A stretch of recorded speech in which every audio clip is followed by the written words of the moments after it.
Hi everyone, and welcome back to our How to Use SPSS video series guide. In the last video, we learned how to create chi-squares. If you missed this video, feel free to go back and check it out.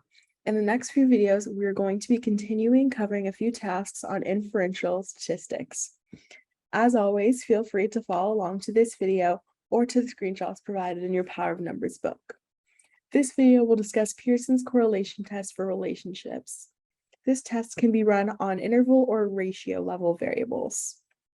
The Pearson correlation test determines if changes in the values of one variable are linked to the changes in values of another variable. In this lab, we choose to explore the correlation between average video gaming amount and the statement that boys should play with action figures and not dolls. Pearson's correlation analyses can also be run with control variables. In this case, we would explore whether there is a correlation between video gaming amount and the time spent watching TV while controlling for age. A Pearson's correlation test calculates a correlation coefficient. That coefficient ranges from -1 to +1. A negative correlation means that as values of one variable increase, the values of the other variable decrease. And a positive correlation means that as the values of one variable increase, the values of the other variable increase as well. So let's get right into it. To run the correlation test, first we're going to go to Analyze, Correlate, and Bivariate.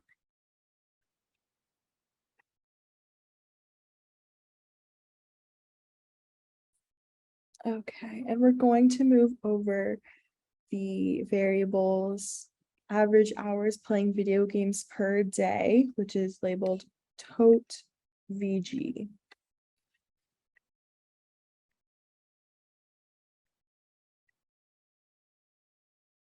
And we're also going to move over the variable MRNI_AF1, which is masculine roles and norms inventory and avoidance of femininity subscale into the boxes.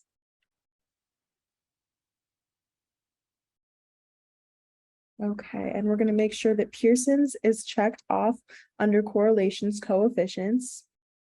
And then we're going to click OK.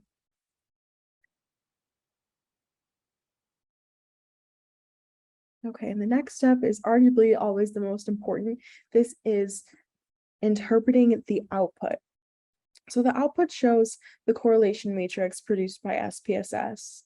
The significance level is way over 0.05, which means there's no significant relationship between these two variables.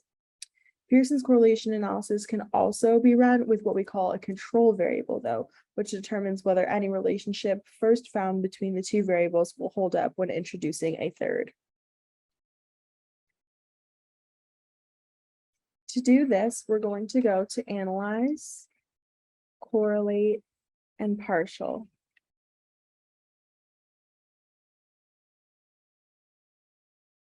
Here we are going to be controlling for age. So we're going to move the age variable into the controlling for sector.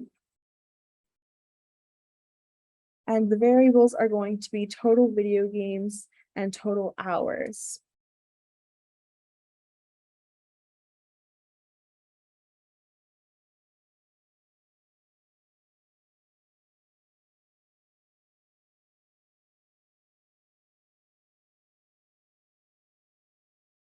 Okay. And we're going to click OK once those are moved into the boxes. Okay. And then we have the partial correlation table down here. And next we interpret the data. So as we can see, the correlation matrix labeled to indicate that it reflects the correlation between the two variables in question while controlling for the third.